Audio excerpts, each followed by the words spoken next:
Will you help me welcome Bob D. from the Fellowship Group in Toronto, please?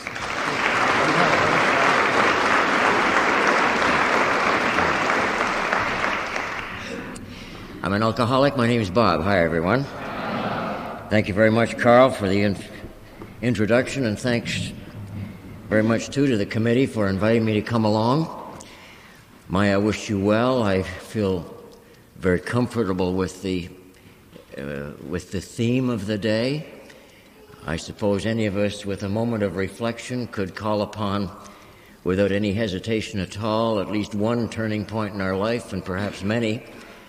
But if there would be one, it surely would be the turning point in my case of the necessity of surrendering to the reality of how things were. And I'm going to do, friends, as best I can what I have been asked to do, and how terribly fortunate we are in AA when the direction is crisp and clear and uncluttered when it comes to a meeting format such as this.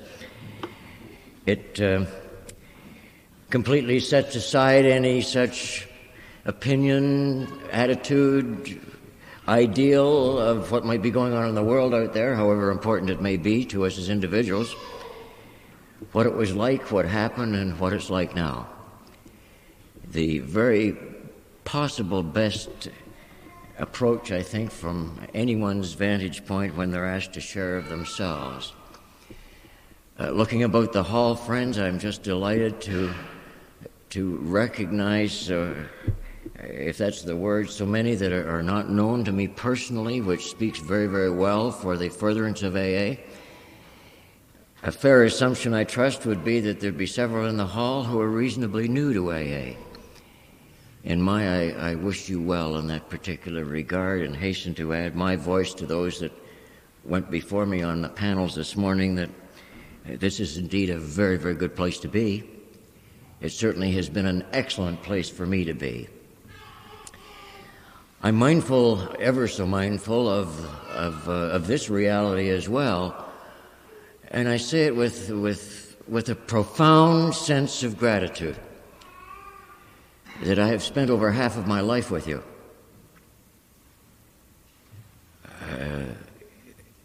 Carl mentioned we're not noted for brevity. Did you notice? And I'm least of all one of them. Except I'll make an attempt this way. If we could take the first 30 years of my life and find a word, just a word, you're not going to give me a dozen, just a word, what would that word be? Well, the word would be fear. And if we're to take the next almost 32 years of my life and find a word, and just one, not a bunch, just one, the word would be faith. Now, if fair-mindedness is an AA principle, and it is, it would be quite fair-minded indeed to say it wasn't all fear, and it hasn't been all faith. But since you only allowed me a word, it still stands. Fear and faith. I'm ever so mindful of that, too, and if you'll allow, it was based really on a telephone call I received with my coat on this morning before leaving for here. I attempted really to get to all of the first panel and wasn't able to, from a former colleague, a lady that I had worked with, who wished to share with me that the lady who had, she was more than my secretary the last 5 or 6 years of my working life. She became a friend, as indeed her husband did. Yesterday went through her 4th major cancer operation, and her situation is grave, and her outlook has been indeed at very best is foreboding, and you may be sure, friends, that this saddened me more than somewhat. It not only approaches the unexplainable, it supports it. It's just something I can't explain. I didn't know this reality about her for some time, even though we got to be very close co-workers, that her date of birth was my last drink. And to think of someone that young going through the the anguish of the devastating illness that she is confronted with just provides the unexplained about the justice of things, I suppose. Now, that's all I need to say about that, friends, other than life does go on, and I was asked to come here today to give you my very best, and my very best you'll get. But in any given day, there can be situations that will come our way that can indeed be sad ones, notwithstanding the joy that you've brought to me. AA, as much as anything else, friends, has provided this comment to be made. Excuse me. That if I do for me what is possible, God would do for me what is impossible. And having said that, lest that sound like too far-reaching or maybe too unbelievable for worth, rather than just now making out your own wish list, if you may be new to AA or maybe you've been here for a while, at your leisure, tonight, tomorrow, or in the near term, if you would set forth the language that's outlined on pages 83 and 84, the promises of AA, the substance, friends, of what I've just mentioned indeed can be yours, and indeed have brought forth in truth to me by living experience the reality of those promises. Were I to mention 2 or 3 language choices in my life that are indeed the favorites, I'd be hard-pressed to put a number on them, frankly. But one would be the second promise that is set forth there, that we will no longer regret the past, nor wish to shut the door on it. I never in 10 million years would ever have thought that I could make such a remark, that I no longer regret the past, nor am I willing nor prepared to shut the door on it. Oh, I did some regrettable things, to say the very least, but to regret it in a profound way, no. And of course, obviously by the fact that I'm willingly here indicates that I'm certainly not prepared to shut the door on it. Another language choice, if I may, I'll just mention 2 others briefly. It's already been read out, would be my favorite. It has to be called that, I suppose. The 12th step. Having had a spiritual awakening as a result of these steps, an awakening of the spirit, a coming alive of the real person, I am to, by that source of direction, do my best to carry this message of hope to the alcoholic who still suffers and to practice the principles that have been gleaned through this process in all my affairs. Challenging, perhaps next to impossible, but nonetheless highly worthy of the attempt. And isn't it so interesting, as an aside, that in the wisdom of our founders and the divinely inspired penmanship and living style that created that step, that they didn't just mention the alcoholic who still suffers from drinking. Just a curiosity, isn't it, friends? It would be fair to say, since the vast majority in the hall I do not know personally, that there's someone in the assembly this afternoon who is suffering from something, somehow, in some way, most personally. And they may be just as sober as this tablecloth. Therefore, there is hope to be gleaned from this program. It could be bereavement, it could be a health reversal, it could be marital strife, it could be an economic downturn, it could be job loss, it could be the widest possible range of life's happenings. And if I'm not empowered to heartily reassure you that there is hope here, the language of that step surely must. That please stay. Stay with us. Don't stray. Stay with us. There is indeed hope here. The other one, and then I'll get on with it, Carl, that has kind of a punch to it. It has an impact to it. And that's the title of Chapter 2. There is a solution. That's rather assertive, isn't it? Really rather affirmative. There is a solution. It doesn't say there may be. It doesn't even throw in the ringer. Rarely have we seen someone flunk. There is a solution. Now, that kind of closed the cracks in the door for me to wiggle through a little bit, because I wasn't given too many of those outs when I got here.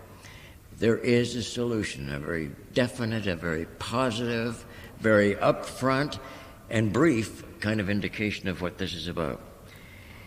So there we were. I don't know about you, but I function better if I've got a drink in my hand. And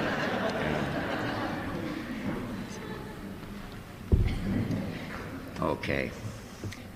Would you come with me, illustratively, although it may be, back to elementary school?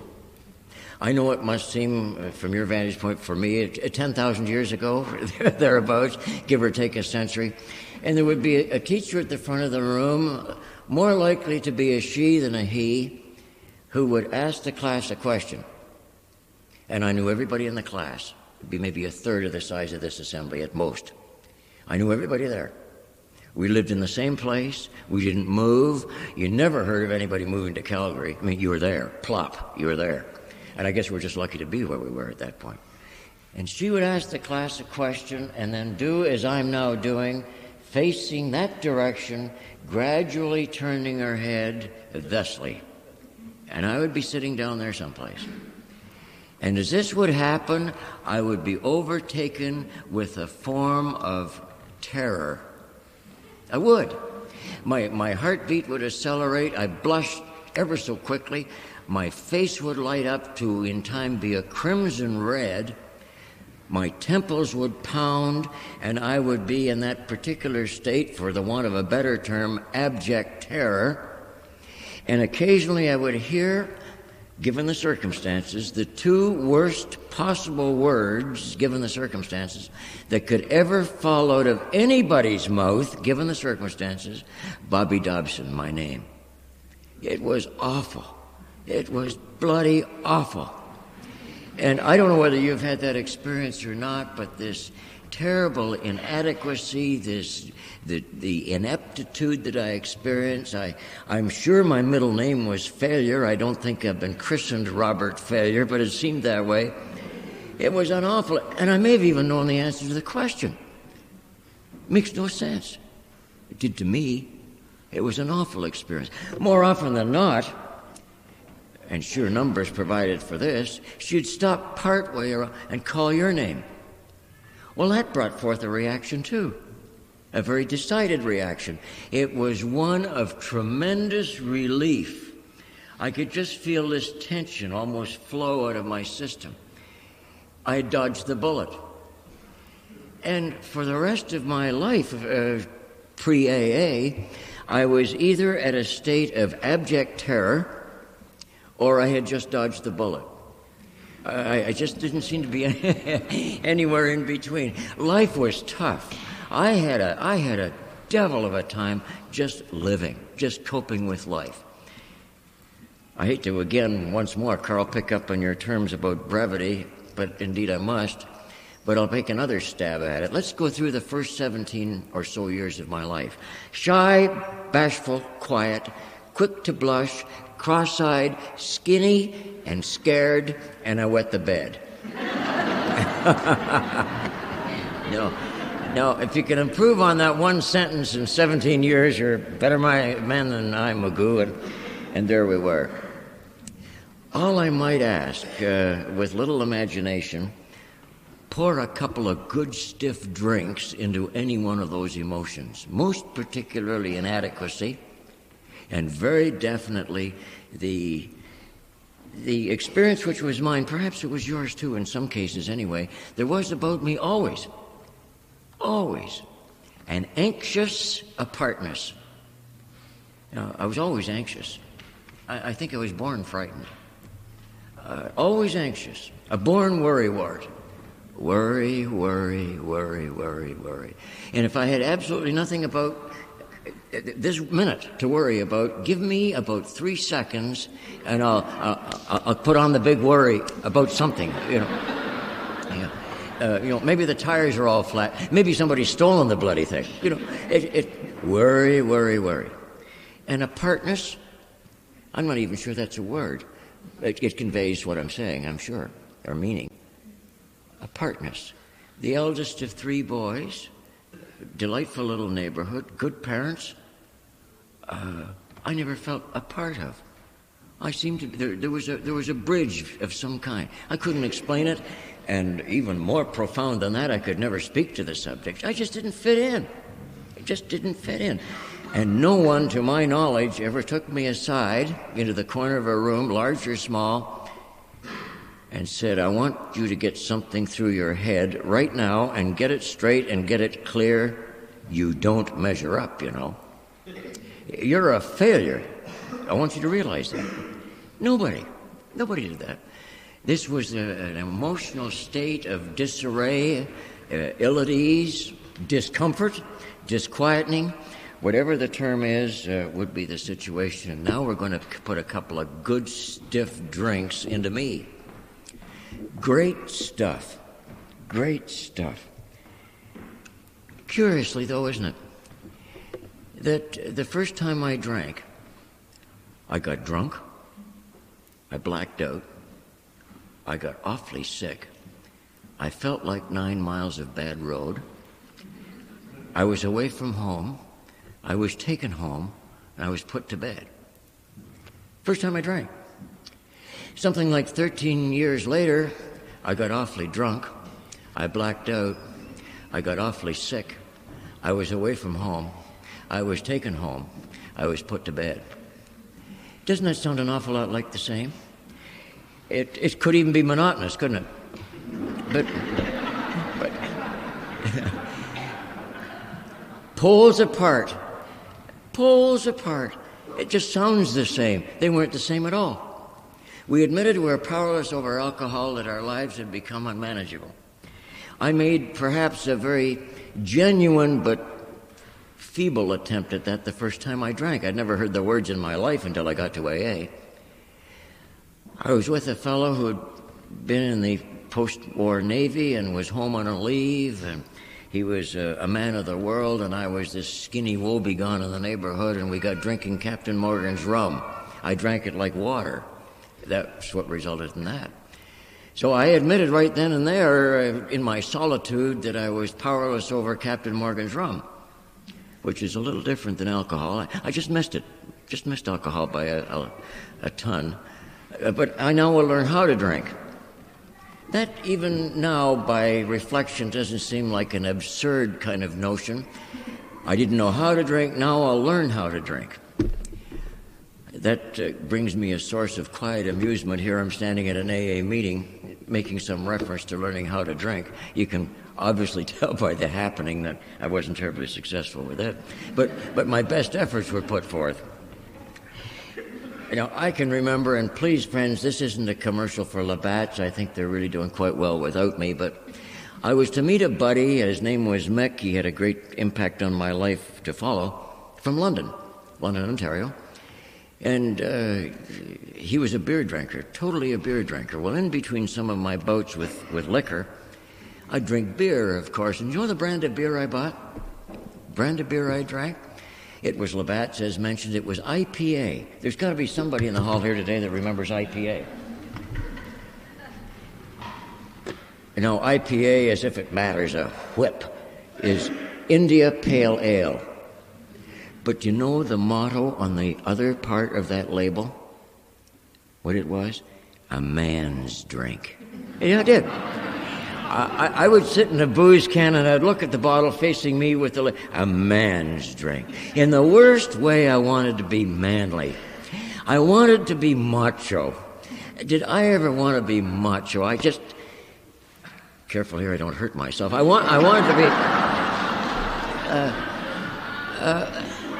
and I miss being macho too. Girls, you're safe. You're safe as a church. I wanted to be macho, and I missed it by light years. But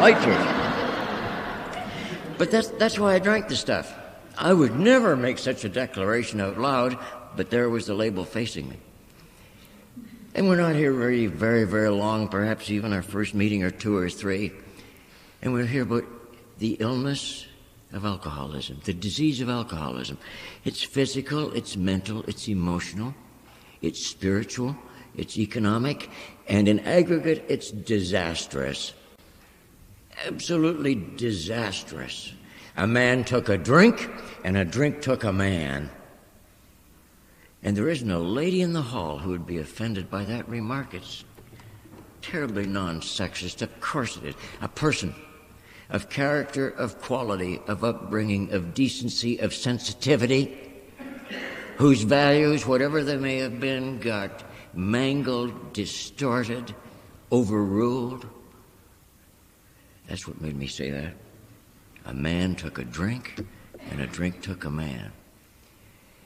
Alcoholism, we glean pretty early in either our membership or by the time of an honest-to-goodness reflection of how things were, can indeed be all that is said in our teachings, cunning, baffling, and powerful, and indeed it can be patient too.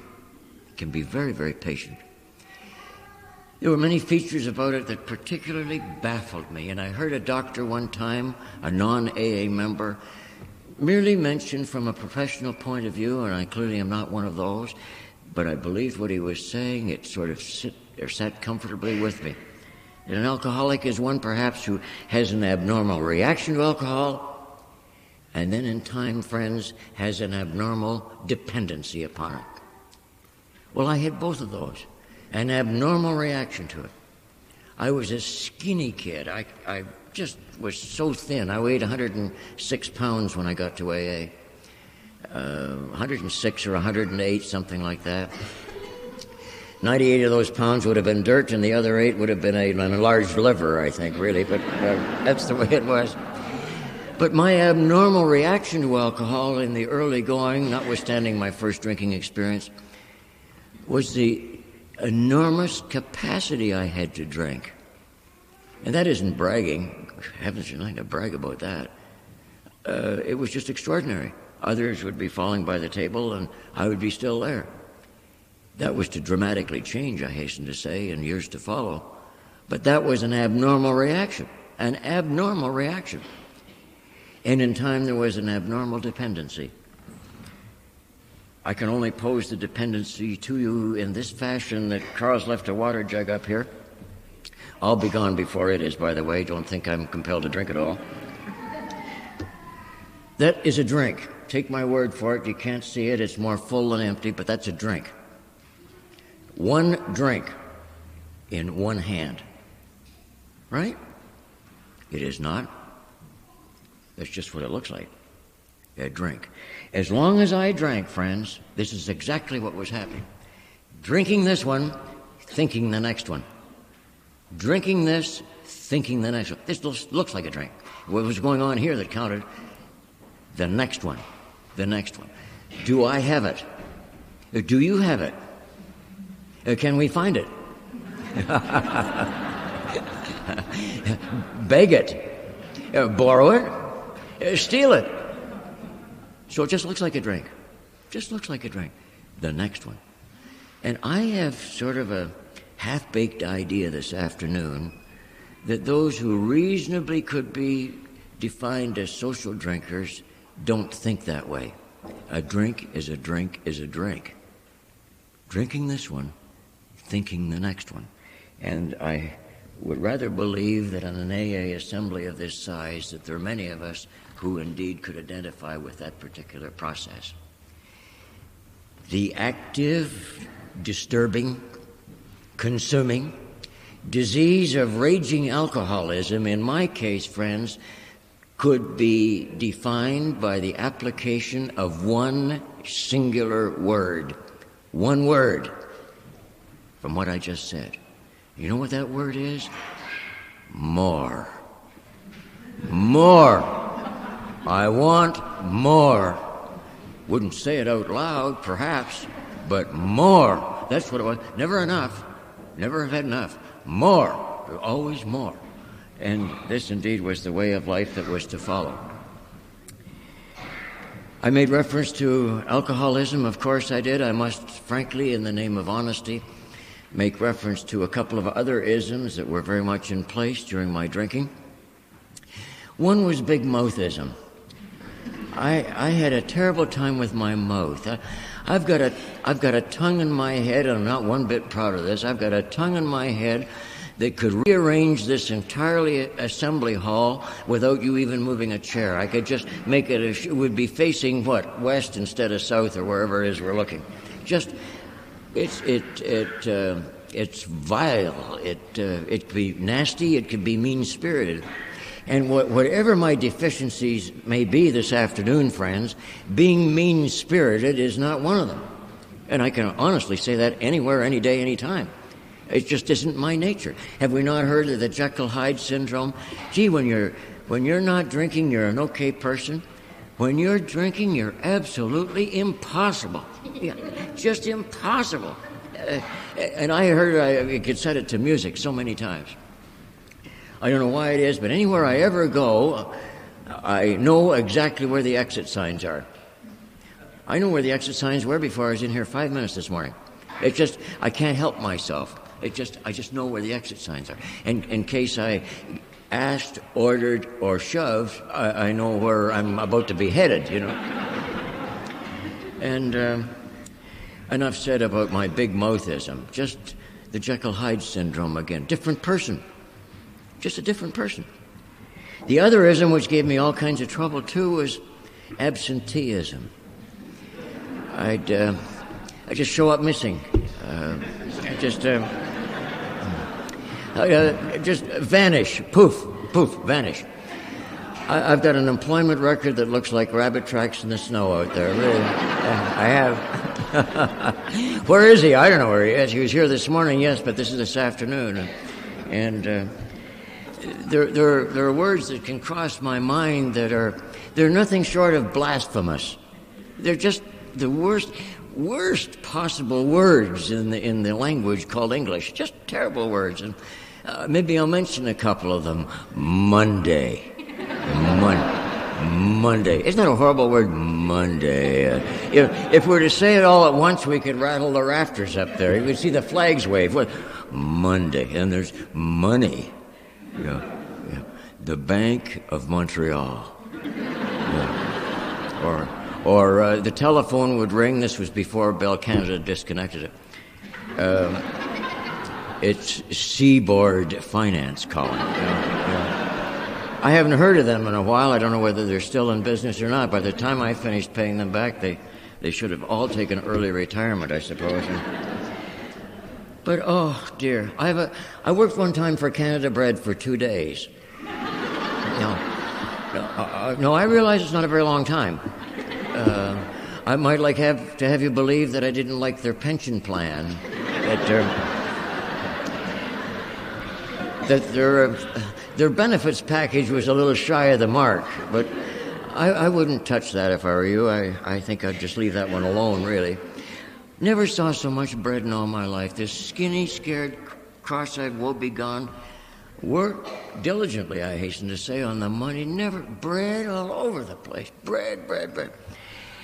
And I didn't expect any medallions to be struck. I hustled my backside out of there when the day was over and went home. And Tuesday at noon, I got thirsty. Ever get thirsty? I could spit dust the length of Simcoe Street when I got thirsty. And I only went for a couple. Didn't you? Only went for a couple. The theme song of the Practicing Alcoholic, just a couple. Just a couple. I've fallen out of cabs, just a couple. I've been arrested for impaired driving, just a couple. Ossifer, just a couple. I took a swing at a couple of guys one time, just a couple of drinks. Just a couple. That's all I ever... What a knee-jerk terminology. I should have at least put some variety to it by saying I had 4 or 3.5. But no, it was always just a couple, always just a couple.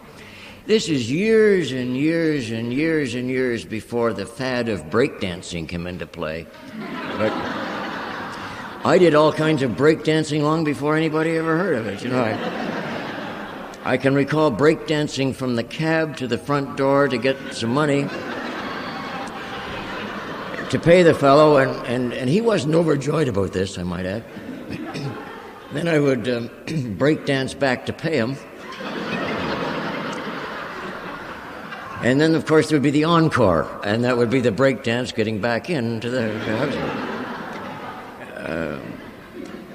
However, I went drinking this day at Tuesday noon, and I went for a couple, of course, 2 plus 2 plus 2 plus 2 plus 2 plus 2 plus 2. I guess to practicing alcohol, it's always just a couple. And when I got back in, there was some measure of explanation required for my whereabouts, and I had no difficulty responding to the question at all. This wasn't this skinny, shy woebegone that had gone out at noon. I was strident. I was equal to the occasion, you may be sure. I told them in no uncertain terms what they could do with every loaf of bread they'd ever baked. Nobody had any questions. I assume they understood me. And when you were blitzed, did you like an audience? You know, I'd do most anything reasonable this afternoon to prevent being the author of a fuss. I just wouldn't. If I can sneak in and sneak out of here and say hello to a few old friends like Ernie and Bill and Linda and others, no doubt, and Bob in the hall and others for sure, great. But do you not when I'm in my cups? So a few more gathered around, then I proceeded to tell Canada Bread what they could do with their rolls.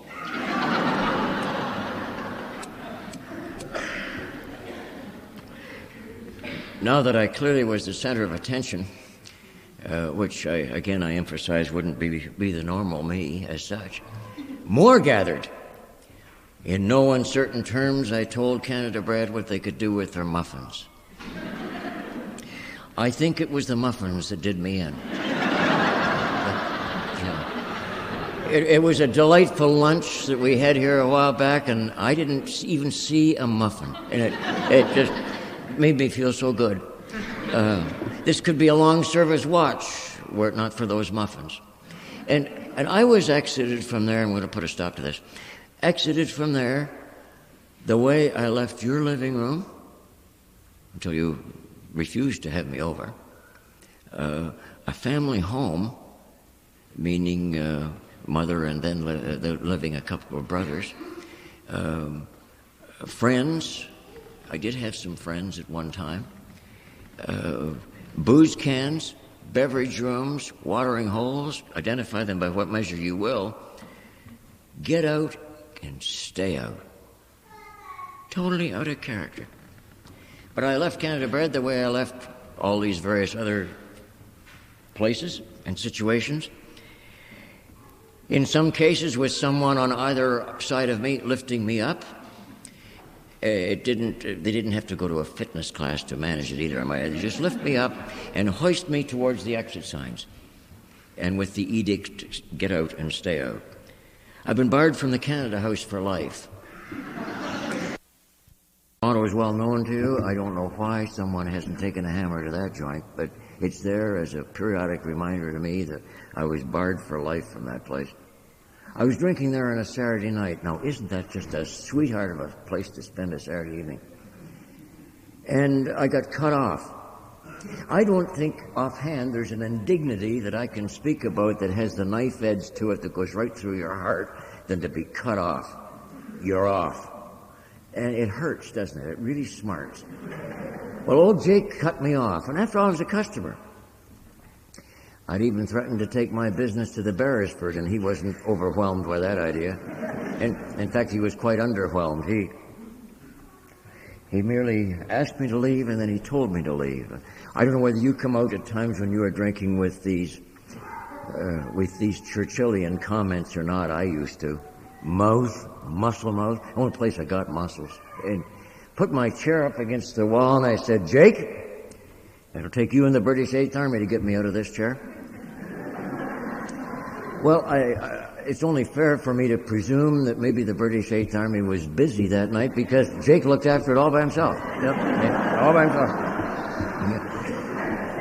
We're well and truly taught in AA to ask for help. I don't remember Jake even asking for help. No, if he was only kidding, I sure haven't gone back to test the waters. I took him at his word.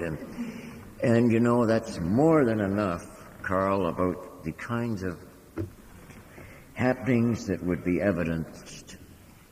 And isn't it really a sad commentary about alcoholism? In fact, it's more than singular. The one who's got it is the last to really know it. Certainly the seriousness of it. And I may then speak for just a few moments about a dimension of my alcoholism that identifies me with this all-consuming, all-preoccupying, all-destructive disease, a disease of deception, a disease of denial, and a disease of disaster. When all I had to do to continue the furtherance of this self-destructive path was put my walking sticks into ample working order. Maybe you had them too. Deceit, denial. And if I could hobble somehow, not to self-justify to the extent of washing away the last behavior, I wasn't entirely immune to the fact that I was drinking too much and that booze was my problem and I was getting into a bucket of trouble every time I drank. Of course, I didn't need that kind of all-consuming justification. I just needed sufficient to justify the next drink, which set up instantly the commotion of the next one, and the one after that, and the one after that, and the one after that. That, to me, is one of the saddest commentaries about this disease, really and truly, is that twofold situation, that I was the last to know its seriousness, my seriousness, or the seriousness of my problem, and the fact that I didn't need to completely wipe out the condemning evidence that was before me. I just had to go so far along the way in justification, and some of them were pretty knee-jerk justifications. You think I'm bad? You should see Harry. He's terrible. That's kind of a knee-jerk one, isn't it? They're talking about me and my drinking. First piece of literature they stuck in my pocket was entitled, Who Me? Not who you, who them, who they, who what, who me. Have a look inwardly. What has my drinking done to me? What has your drinking done to you? There are some $64 questions that are worthy of something better than a lot of 64-cent answers, and I had a bucket of 64-cent answers. The disease of alcoholism most graphically affected me in the things which aren't things. Those things which aren't things that go bump in the night. Terror, loneliness, fear, sleeplessness, and an all-consuming foreboding that something real bad was just about to happen, unless there was some change in my ways. I knew beyond the shadow of a doubt that I was a bad man. I was a bad man. I knew this. My conscience, my overactive, superactive, unreasonably active conscience, and what I've noticed so very, very much that is the common denominator above all that runs through alcoholics that I've known, including those who may not be in AA, that I've known, is the low opinion universally that we have of ourselves.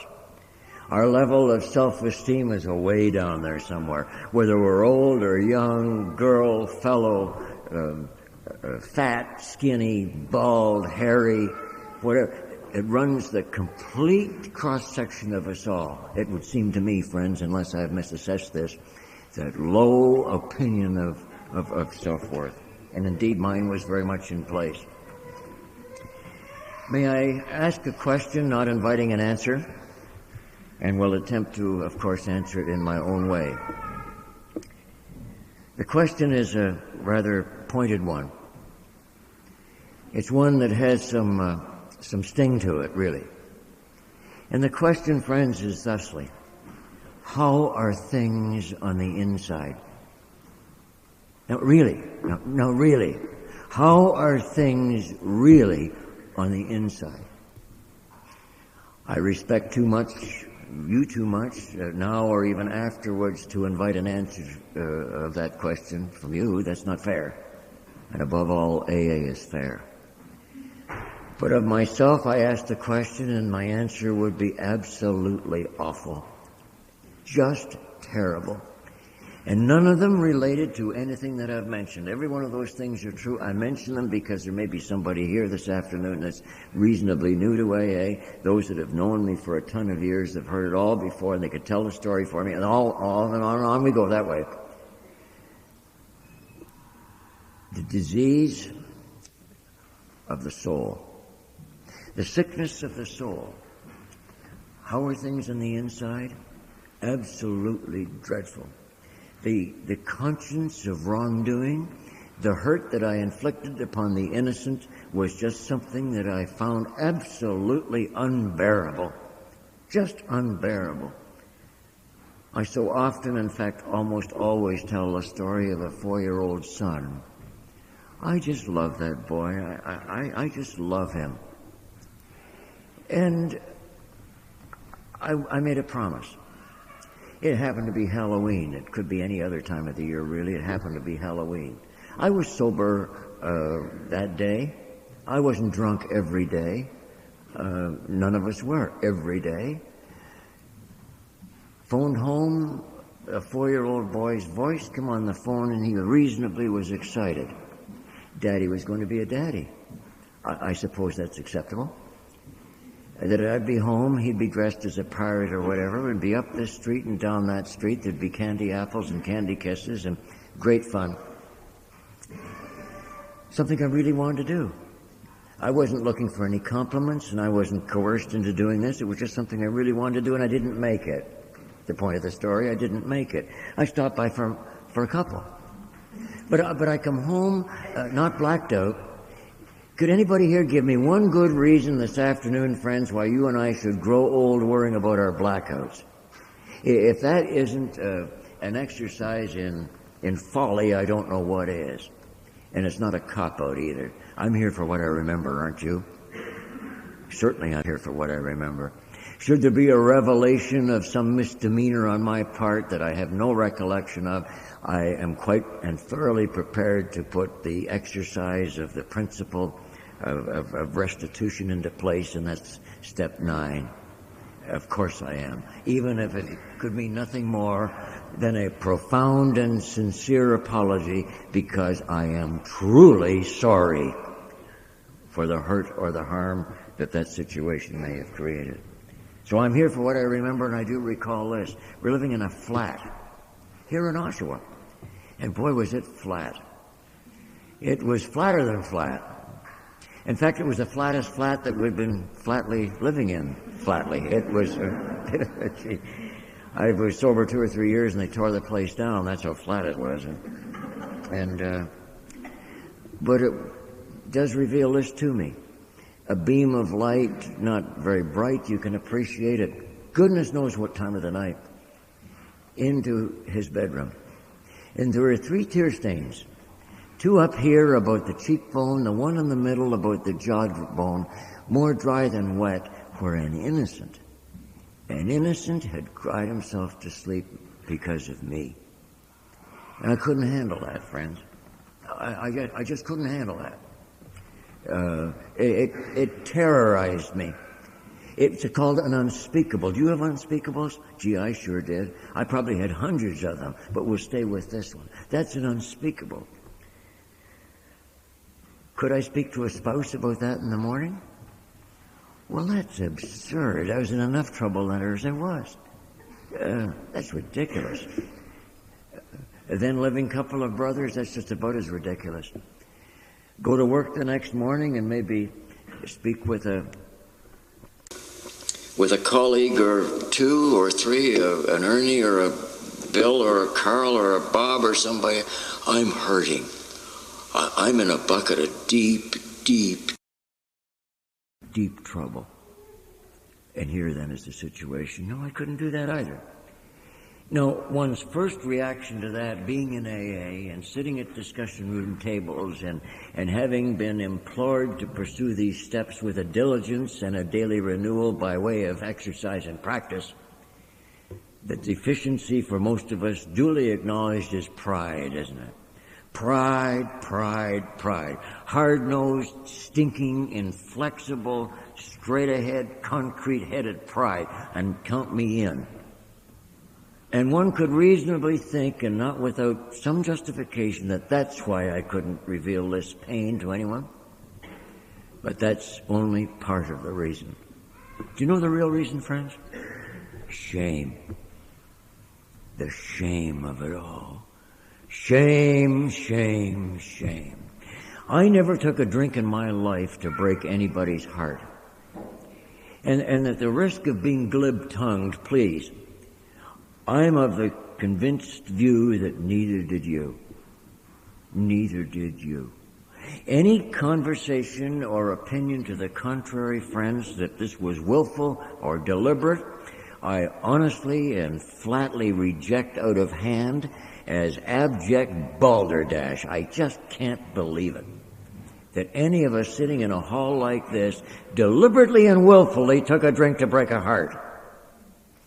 We could rename this beloved fellowship of yours and mine. Let's not. It's quite fine the way it is. But it could be called Heartbreakers Anonymous, and it wouldn't be a misnomer from the fellows and ladies that I've met over my time and have appreciated their friendship immensely, including this day. So what did I do with my unspeakables? What did I do with my sickness of the soul? What did I do with how are things really on the inside? Drink. Drink. Anything I could get my hands on. The cheapest of cheap wines when I couldn't afford that. Retreat, withdraw, deny. Get out, stay out, leave me alone. Attitude. My, oh my, wasn't it lonely? Wasn't it lonely? It was just awful. Just awful. Along about now, and that's just a generality, a friend of mine with whom I've done a lot of drinking, the same fellow from London, a man named Mick, called on me one Sunday morning, uninvited and unannounced. It could reasonably be called a 12-step call, I suppose. And there he was. He didn't even knock. He just walked in, and there I was. Never mind there he was. There I was. In my typical Sunday morning uniform, my blue bathrobe. Every alcoholic should have a blue bathrobe. I don't know whether it ever got laundered. I'm sorry now we didn't keep it for archives. No, I don't mean that. I don't mean that. That was an error. I don't mean that. Unshaven, unwashed, and barefooted. And I felt like 9 miles of bad road, to say the very least. And this clown, who was disgustingly healthy, he looked like Rambo 4, I think, really, the way he was. And we know in AA, don't we, friends, there are no stupid questions. We're implored to believe that at discussion meetings, aren't we? There are no stupid questions here. Well, since I haven't gotten to AA, I'll call this a stupid question, because that's what it was. He said, "How are you doing?" But don't let anybody know, would you agree? Above all, don't let anybody know. And I answered in kind. I said, "I'm fine, thanks, Mick. How about yourself?" And he laughed. He laughed. Now, whether I'd forgotten to brown bag my sense of humor that morning, or I was just too hungover and too sick, is irrelevant, really. Thankfully, he didn't carry this scenario to the extreme. He sat me down, and in aces and spades, he told me that as an alcoholic, that he was, and so was I, that I was 29 years of age, I was going right down the drain. He traced my employment record with more accuracy than I could this morning, to you, or today, to you.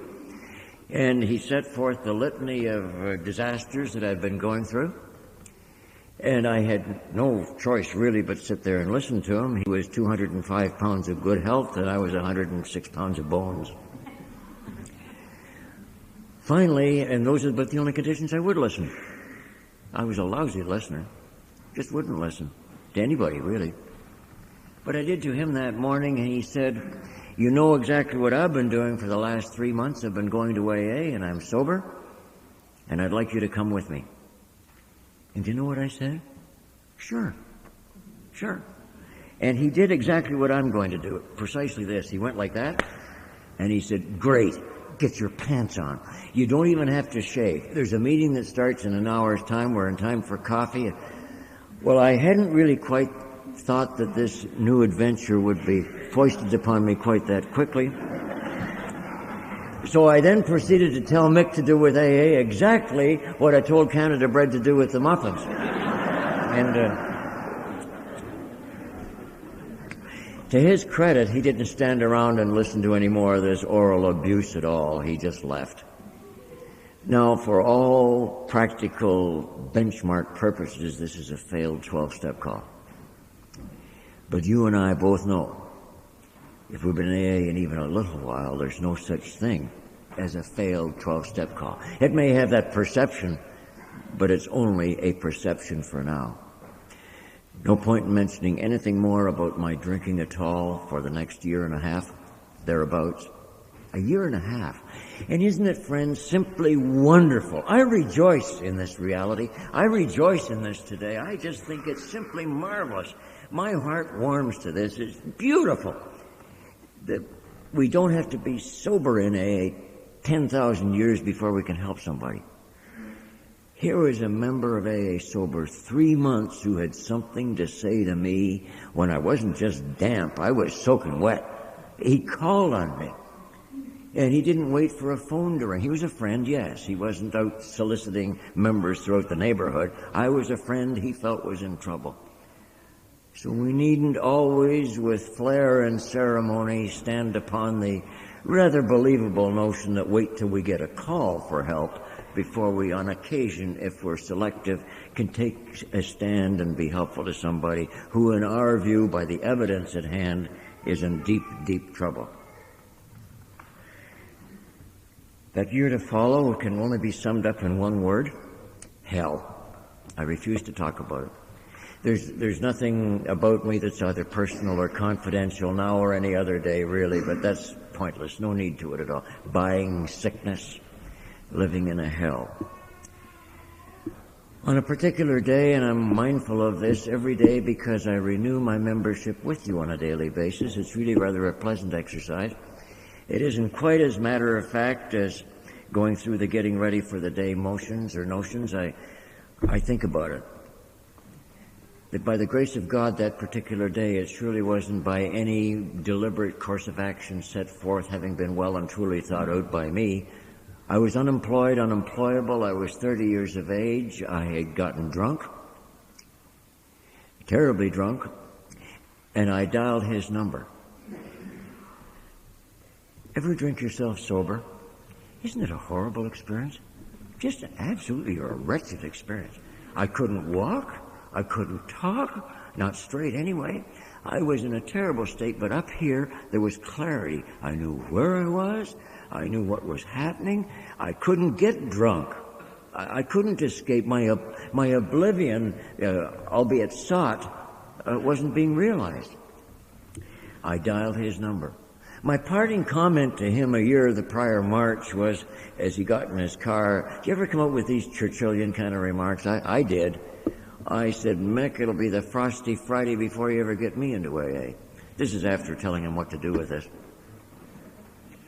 When I think about that, even if it was humanly possible to do with what I used to tell people to do, we'd all agree it'd be immensely uncomfortable, but it didn't stop me from doing it anyway.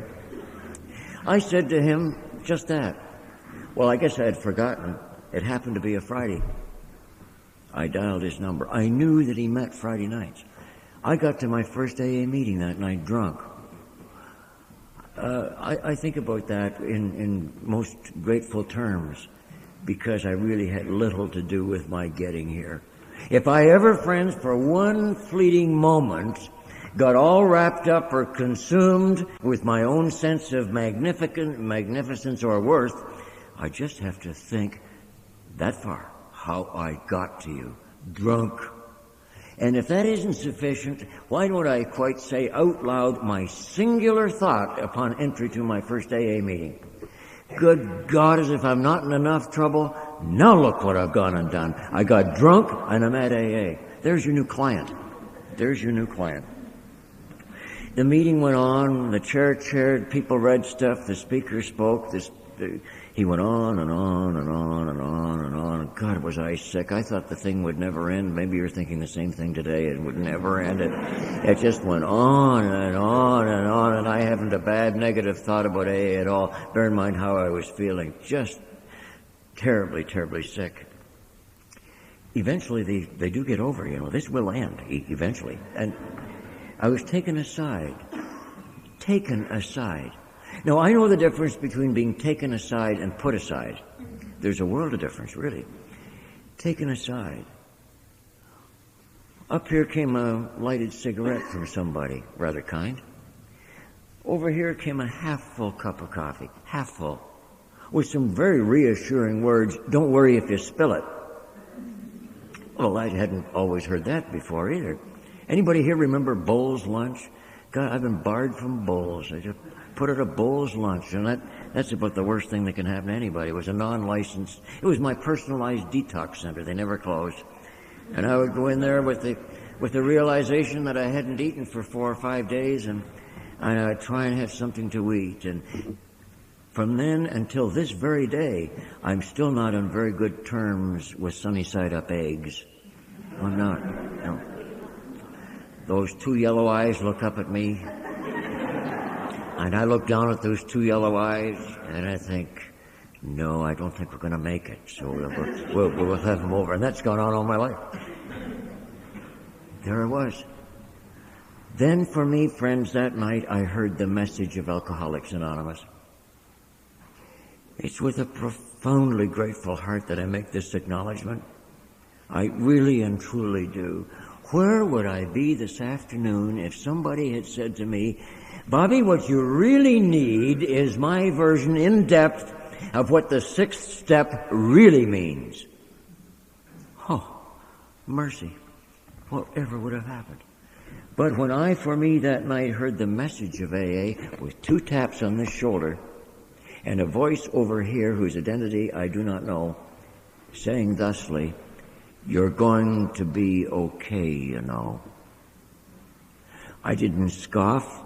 I didn't blaspheme. Friends, I didn't even have the thought go through my head. Not even the thought go through my head. "Oh, you dummy. What are you talking about, you horse's neck, if you knew the mess I was in." Didn't even have that thought. You're going to be okay, Notwithstanding my condition, I found that believable.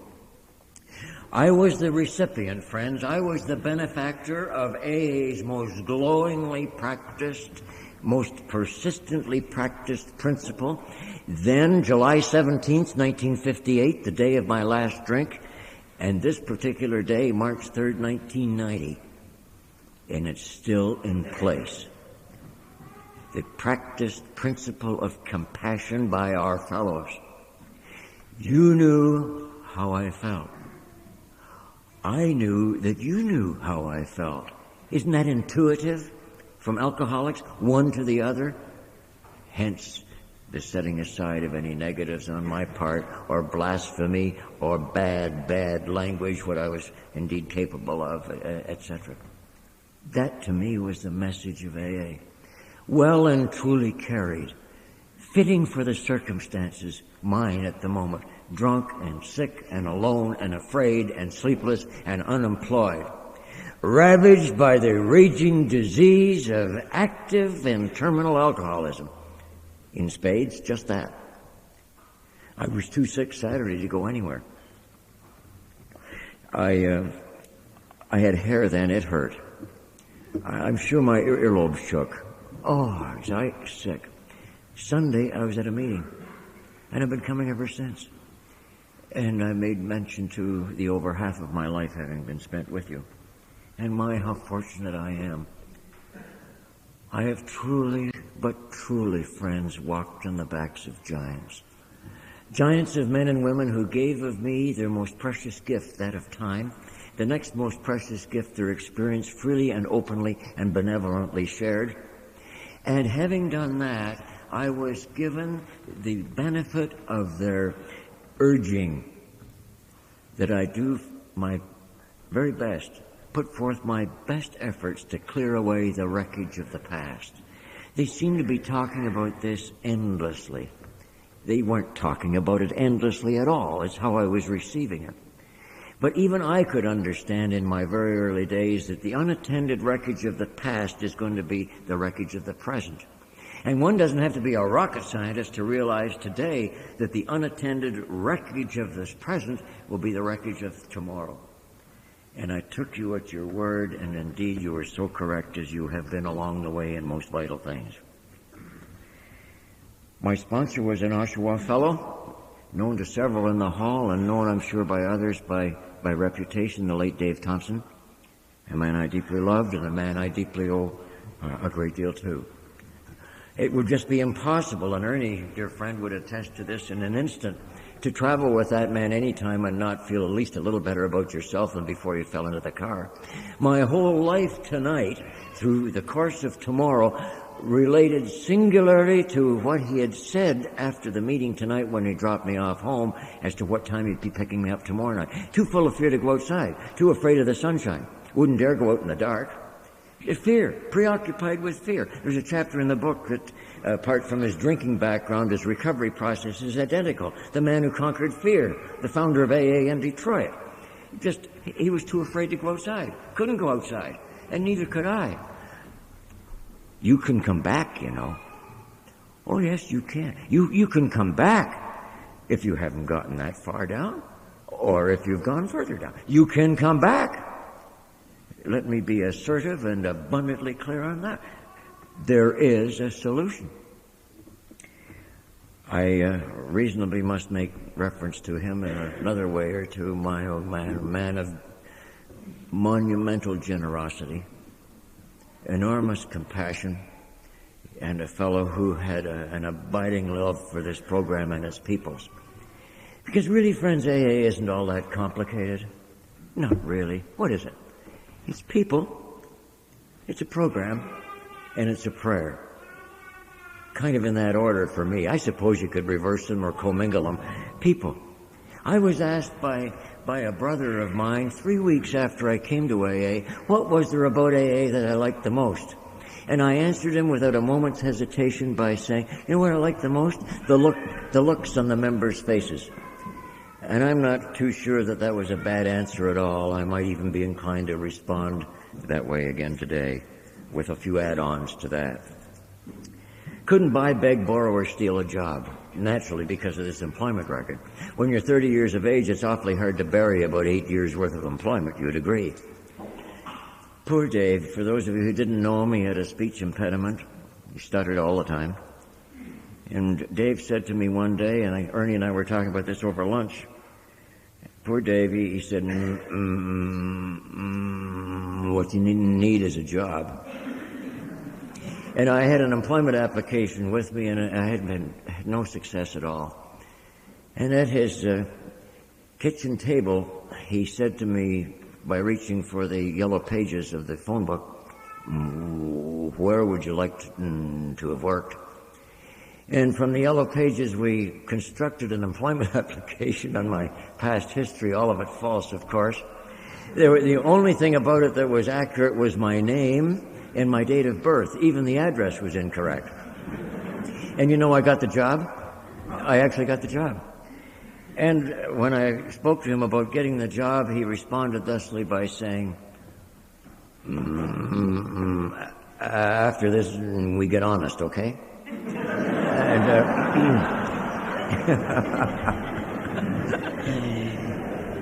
he further went on to mention that I could be the most honest, most principled fellow in the unemployment line, debt-ridden with no economic future in hand at all, or I could get on with the practicality of things. And you know, from that day forward, and I can't really put claim to too many exceptions to this. I've tried to be truthful and tried to be honest in my affairs, in my business dealings and social dealings and my employment dealings thereafter. This has been a good fellowship. There's a risk, and I'm going to stop that risk of over-talking, Carl. I don't want that to happen. I'm a little bit tired, and maybe that'll do me in.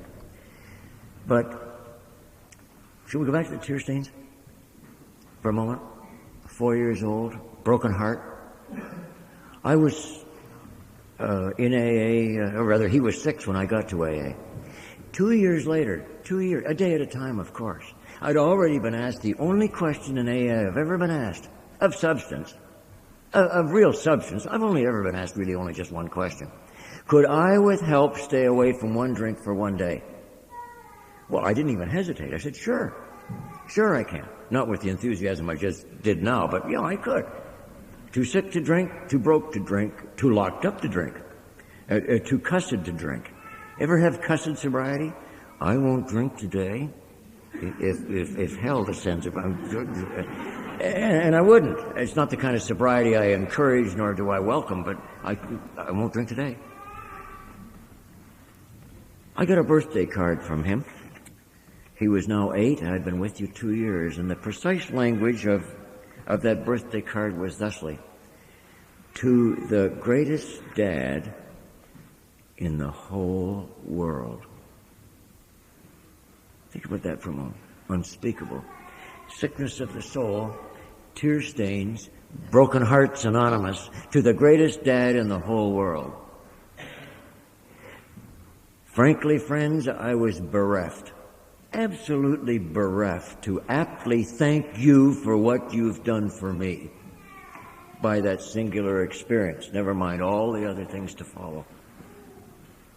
Well, if that's how I felt then, mercy me, how do you think I feel this afternoon?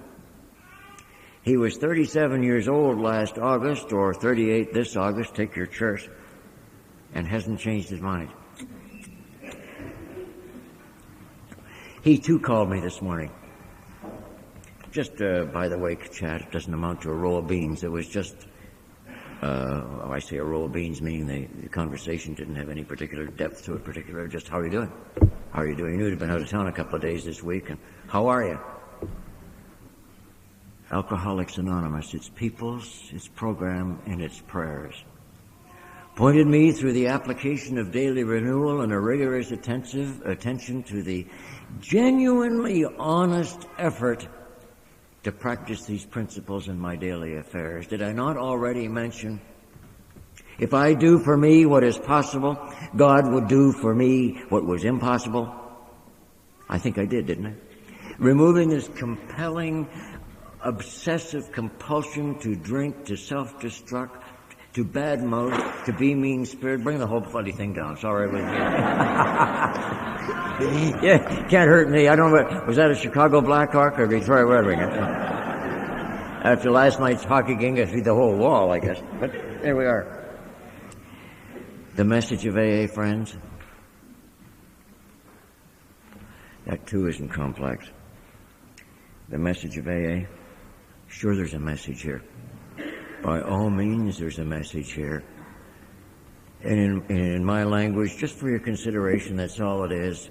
Here then is the message of AA, which leads me to the promises. Did I not mention page 83? I'm sure I did. Now I'm being repetitive. It's time to sit down. That I don't regret the past nor wish to shut the door on it because of the message of AA. And the message of AA, friends, is thusly: stay a little longer and try a little harder. That's the message of AA. Don't quit. Geez, don't quit. Not today. If this is a crock of nonsense to you, there's more to follow right here this afternoon. Don't quit. Stay a little longer and try a little harder. My dependent renewal this morning upon a loving God, as I perceive that spiritual influence to be, has brought for me the most rewarding follow-through from my membership with you. And that is the spiritual principle of forgiveness. That all-embracing, all-consuming expression of cleanliness that I can actually stand before you this afternoon as your friend. Not someone who's been sober longer than dirt and speaks about that as if it's pontificating at all, but feeling free. I'm as clean on the inside as I am on the outside. And isn't that marvelous? Isn't that high tribute in praiseworthy terms to this process? This therapeutic undertaking that would allow someone to get well, stay well, and be happy about it. May I take my chair by expressing twofold wishes. One, if you're wearing that shirt of shame, or ladies, that blouse of shame, as the case may be, may you be relieved of that through this process. It will happen.